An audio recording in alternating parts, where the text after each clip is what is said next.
नमस्ते, सदा वत्सले मातृभूमि, जय हिंद दोस्तों। शुरू करते हैं आज के डिफेंस समाचारों को। बढ़ते पहले डिफेंस अपडेट की तरफ, जो कि भारत के AMCA प्रोग्राम के लिए बनने वाले इंजन को लेकर आ रही है। दोस्तों, आप सबको अभी तक मालूम चल चुका है कि भारत अभी भी एक विदेशी इंजन निर्माणकर्ता के साथ बात कर रहा है ताकि 120 किलो न्यूटन क्लास के इंजन को देश में बनाया जा सके AMCA फाइटर जेट के लिए।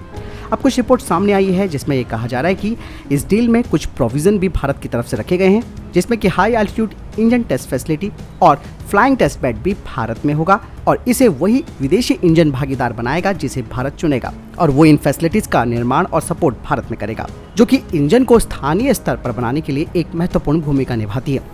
आप सब जानते हैं कि भारत को अभी भी इंजन टेस्ट करने के लिए विदेशियों पर निर्भर रहना पड़ता है। ऐसे में ये सारी दिक्कतें दूर हो जाएंगी और भारत में ही हर स्तर की इंजन की टेस्टिंग होती रहेगी। वहीं दोस्तों, DRDO की gas turbine research establishment 3 variants को तैयार करेगी एक ही इंजन के, जिनका इस्तेमाल दूसरे प्रोग्राम में किया जाएगा, और इसीलिए इन जेट इंजन का जो इंटेलेक्चुअल प्रॉपर्टी राइट है वो भारत के पास होना जरूरी है, ताकि इन इंजनों को आगे बिना किसी विदेशी सहायता से भारत तैयार भी कर सके।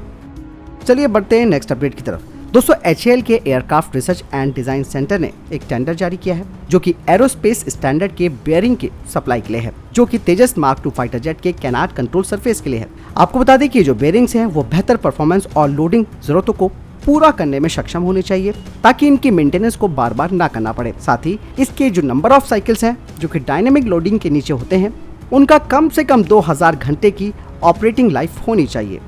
बढ़ते नेक्स्ट अपडेट की तरफ। दोस्तों, भारतीय वायुसेना के पास मौजूदा 80 MiG-21 बाइसन फाइटर जेट्स जो कि 2025 तक रिटायर किए जाने हैं, जिन्हें कि भारत ने 80 के दशक में खरीदा था। अब कुछ रिपोर्ट सामने आई है MiG-21 बाइसन को लेकर, जिसमें यह कहा जा रहा है कि 2025 तक जो अतिरिक्त 40 एयरफ्रेम्स हैं उन्हें HAL रिजर्व रखेगा, ताकि इसका इस्तेमाल HAL एक ऑप्शनली मैन कॉम्बैट एयरक्राफ्ट यानी कि OMCA में कर सके। यानी कि इन फाइटर जेट को OMCA में कन्वर्ट किया जाएगा और इन्हें सुसाइड ड्रोन और अलग अलग तरीके के जो ऑपरेशंस होते हैं उनमें इस्तेमाल किया जाएगा, जो कि दुश्मन के हवाई क्षेत्र के भीतर हमला करेंगे या फिर उनकी एयर डिफेंस जो पोजीशन है उन पर हमला करेंगे।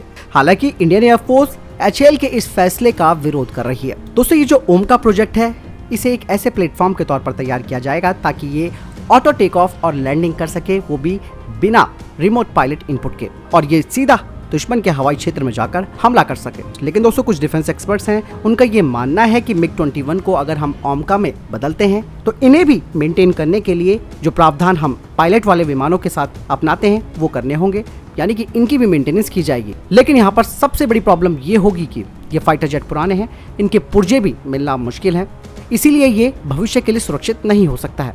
लेकिन ये भी बात सामने आ रही है जिसमें ये कहा जा रहा है कि HAL को MiG-21 बाइसन को OMCA में बदलने की बजाय एक सस्ते अनमैन्ड कॉम्बैट प्लेटफॉर्म पर ध्यान केंद्रित करना चाहिए, जैसे कि कैट्स वॉरियर और लॉयल विंगमैन जैसे जो प्रोग्राम है उन पर। यही नहीं दोस्तों, HAL का विचार ये भी है कि ये जो OMCA कॉन्सेप्ट है उसे किरण मार्क 2 जो स्टेज 2 ट्रेनर एयरक्राफ्ट है उस पर भी इसका इस्तेमाल किया जा सके। और कहा जा रहा है कि इस अवधारणा को साबित करने के लिए HAL इस साल के अंत में पूरी तरीके से इस विमान की जो ऑटोनॉमस उड़ान है उसकी योजना बना रहा है।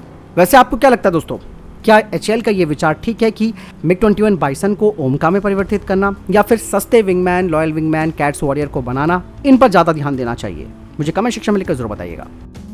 बढ़ते नेक्स्ट अपडेट की तरफ। भारत और इंडोनेशिया की नौसेनाओं ने द्विपक्षीय संबंधों को और बढ़ाने के लिए 6 दिनों का समुद्री अभ्यास शुरू किया है, और इस युद्धाभ्यास में भारतीय नौसेना ने अपने स्वदेशी निर्मित पनडुब्बी रोधी युद्धक पोत INS कवरती, एक ड्रोनियर समुद्री गश्ती विमान और एक चेतक हेलीकॉप्टर को इस समुद्र शक्ति अभ्यास के तहत तैनात किया है।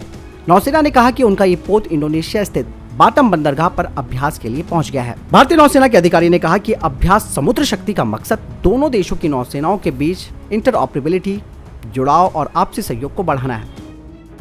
चलिए बढ़ते नेक्स्ट अपडेट की तरफ। दोस्तों, हाल ही में कुछ खुफिया रिपोर्ट सामने आई है जिसमें कहा जा रहा है कि पाकिस्तान 2 प्रोपोगेंडा ऑफेंसिव स्ट्रेटेजी तैयार कर रहा है, जिसमें कि पहला यानी कि फर्स्ट LOC के पास लॉन्च पैड्स में आतंकवादियों को जमा कर रहा है, और ये जो लॉन्च पैड है वो सीमा के काफी करीब स्थित है। दूसरा प्रोपोगेंडा है वो ये है कि विदेशी मिशनों के माध्यम से भारत में भ्रामक जानकारी पाकिस्तान के द्वारा फैलाई जा रही है। रिपोर्ट से ये संकेत मिलता है कि आतंकवादी समूह पहले से ही इस क्षेत्र में मौजूद हैं और उन्होंने ही सुरक्षा बलों के वाहनों और काफिलों पर हमला करने की योजना बनाई है। और यही नहीं दोस्तों, पाकिस्तान ने विदेशों में अपने मिशनों को और ज्यादा एक्टिव कर दिया है, जो कि भारत के खिलाफ तगड़ा प्रचार कर रहे हैं और भारत में एक गलत धारणा बना रहे हैं कि भारत में अल्पसंख्यक समुदाय सुरक्षित नहीं है।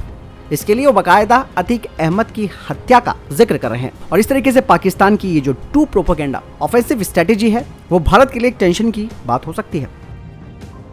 बढ़ते हैं नेक्स्ट अपडेट की तरफ। दोस्तों, रक्षा मंत्री राजनाथ सिंह चाहते हैं कि भारत में जो नए नए विचार हैं उसे प्रोत्साहित किया जाए ताकि देश को सुरक्षित रखने में मदद मिल सके और सभी के लिए जीवन बेहतर भी बन सके। रक्षा मंत्री राजनाथ सिंह ने कहा कि अब जो इंस्टीट्यूशंस हैं उन्हें इनोवेशन को बढ़ावा देना जरूरी है, जो न केवल रक्षा उद्योग के लिए बल्कि नागरिक उद्देश्यों के लिए भी काफी फायदेमंद होंगे। इसीलिए ऐसे इनोवेशन को बढ़ावा देने की आवश्यकता है। यही नहीं, उन्होंने बताया कि आज तकनीक काफी तेजी से आगे बढ़ रही है। हमें ध्यान रखना होगा कि अगर हमारे विरोधियों के पास अधिक उन्नत तकनीकें हैं तो आने वाले समय में यह हमारे लिए एक समस्या बन सकती है। इसीलिए हमें बदलते हुए इस परिदृश्य के साथ अपनी तकनीकी उन्नति को भी तेजी से बढ़ाना होगा।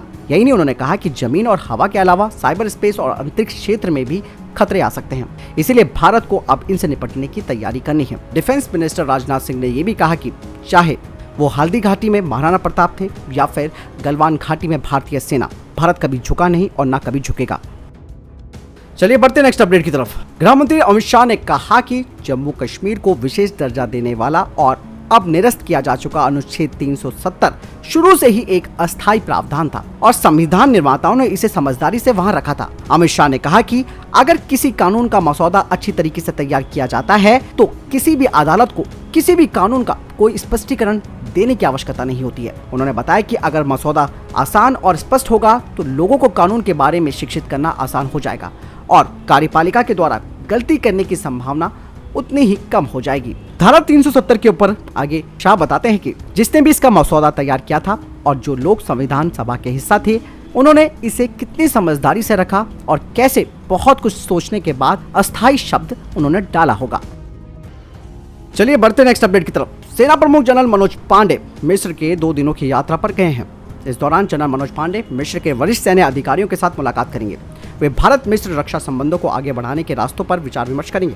रक्षा मंत्रालय की तरफ से कहा जा रहा है कि जनरल पांडे मिस्र के सैन्य बलों के विभिन्न केंद्रों पर भी जाएंगे और आपसी हितों के मुद्दों पर भी चर्चा करेंगे। दरअसल दोस्तों, इजिप्ट और भारत के जो सैन्य संबंध है वो काफी मजबूत हो रहे हैं। इसका प्रमाण भारत के 74वें गणतंत्र दिवस के मौके पर देखने को मिला था, जब इजिप्ट के सैन्य बलों की टुकड़ी पहली बार परेड में शामिल हुई थी। ये यात्रा दोनों देशों के बीच अलग अलग रणनीतिक मुद्दों पर समन्वय और सहयोग को भी बढ़ाएगी। बढ़ते नेक्स्ट अपडेट की तरफ। दोस्तों, CDS general Anil Chauhan America में भारत प्रशांत सुरक्षा पर बैठक में हिस्सा लेंगे। रक्षा मंत्रालय की तरफ से कहा जा रहा है कि 3 दिनों का ये जो आयोजन है वो कैलिफोर्निया में हो रहा है और क्वाड सदस्य देशों के वरिष्ठ सैन्य कमांडर भारत प्रशांत सुरक्षा पर बैठक में भाग लेंगे। जनरल चौहान अमेरिका, जापान और ऑस्ट्रेलिया के जो शीर्ष सैन्य अधिकारी हैं उनके साथ बातचीत करने वाले हैं। बढ़ते नेक्स्ट अपडेट की तरफ। दोस्तों, भारतीय पुलिस सेवा यानी कि इंडियन पुलिस सर्विस के वरिष्ठ अधिकारी प्रवीण सूद को 2 सालों के लिए सीबीआई का अगला निदेशक नियुक्त किया गया है। सूद फिलहाल कर्नाटक के पुलिस महानिदेशक के पद पर कार्यरत हैं और वे अब सीबीआई के निदेशक सुबोध कुमार जायसवाल का स्थान लेंगे। बढ़ते नेक्स्ट अपडेट की तरफ। दोस्तों, अरुणाचल प्रदेश में भारत तिब्बत सीमा पर स्थित अंतिम गांव यानी कि भारत का पहला गांव किब्दू को 4G मोबाइल कनेक्टिविटी मिल गई है। एयरटेल ने सफलतापूर्वक 4G नेटवर्क कनेक्टिविटी वहां पर शुरू कर दी है और इस तरीके के नेटवर्क मिलने से वहां के लोग काफी खुश भी हैं।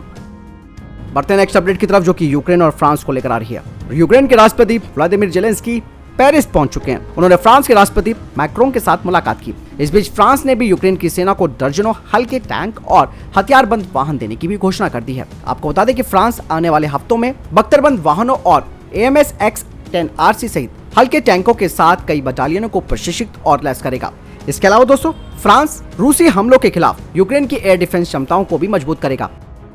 बढ़ते नेक्स्ट अपडेट की तरफ। दोस्तों, चाइना पर कितना भरोसा किया जा सकता है ये बात अब ब्रिटेन को समझ में आ चुकी है। इस समय ब्रिटेन की टेंशन बढ़ चुकी है। दरअसल एक मामला सामने आया है जिसमें कि एक चीन का रहने वाला वैज्ञानिक यूके में हाइपरसोनिक टेक्नोलॉजी पर 20 साल से काम कर रहा था और उसने ब्रिटेन को धोखा देकर हाइपरसोनिक व्हीकल्स को अत्यधिक कुशल और प्रभावी बनाने के लिए काम करने वाली एक इनोवेशन टीम का नेतृत्व करने के लिए चीन वापस लौटा है। दरअसल ये चीनी नाग कंप्यूटेशनल साइंटिस्ट के रूप में काम करने के लिए ब्रिटेन आया था। साल 2020 में उसे एडिनबर्ग यूनिवर्सिटी में चेयर प्रोफेसर के रूप में भी नियुक्त किया गया था। बता दें कि चाइना का यह वैज्ञानिक गैस डायनेमिक्स के क्षेत्र में नए तरीकों और मॉडलों पर काम कर रहा है, विशेष रूप से रेयरफाइड गैस डायनेमिक्स और मल्टी स्केल फ्लूइड मैकेनिक्स के क्षेत्र में। हाइपरसोनिक कार्यक्रम के विकास के लिए दोस्तों ये काफी महत्वपूर्ण होता है, क्योंकि हाइपरसोनिक व्हीकल्स को हाई लेवल के टेम्परेचर और प्रेशर का सामना करना पड़ता है। अब दोस्तों ब्रिटेन के जो विदेशी कार्यालय हैं, उन्होंने किसी भी स्क्रीनिंग प्रोग्राम के लिए 2022 में 1000 से अधिक चीनी लोगों को लेने से इनकार कर दिया। ब्रिटेन अभी तक समझ नहीं पाया कि इस चीनी वैज्ञानिक ने बीजिंग में स्थित नेशनल हाइपरसोनिक लेबोरेटरी को ज्वाइन करने का फैसला क्यों लिया।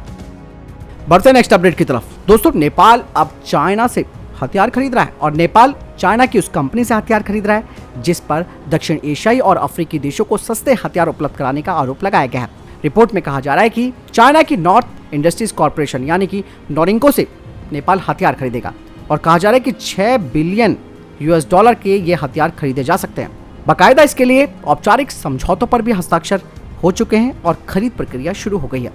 दरअसल शेर बहादुर देववा के पूर्व प्रधानमंत्री रहते हुए चीन से 26 armour personal carriers, 72 tactical vehicles और गोला बारूद खरीदने के लिए ये समझौता किया गया था। हालांकि नेपाल की तरफ से बार बार इस बात को लेकर इनकार किया जा रहा है। अब ऐसा कहा जा रहा है कि नेपाली सेना के जो कुछ वरिष्ठ अधिकारी हैं, उन्होंने देखा कि उनके देश में अस्थिर राजनीतिक माहौल है। ऐसे में उन्होंने इस बात का फायदा उठाते हुए चाइना के साथ इस तरीके के हथियार डील करने में एक महत्वपूर्ण भूमिका निभाई है। और इससे पता चलता है कि ये ऑफिसर्स भी करप्ट हैं, जो कि कमीशन के लालच में चीन से आर्मर पर्सनल कैरियर्स को खरीदने की योजना बना रहे हैं। नेपाली सेना ने पहले कोरिया से हथियारों को खरीदा था, लेकिन उपकरणों के मुद्दों की वजह से उन्होंने चीन की खोज की। खबरें तो ये भी आ रही हैं कि सेना प्रमुख प्रभुराम शर्मा, रक्षा मंत्री खड़का और चीनी हथियार कंपनियों के प्रतिनिधियों ने कई गुप्त बैठकें भी की हैं। कहा जा रहा है कि खरीद प्रक्रिया काफी आगे बढ़ गई है और नेपाली सेना ने पहले चरण का भुगतान भी पूरा कर दिया है। अब दूसरे चरण की वो भुगतान करेगी।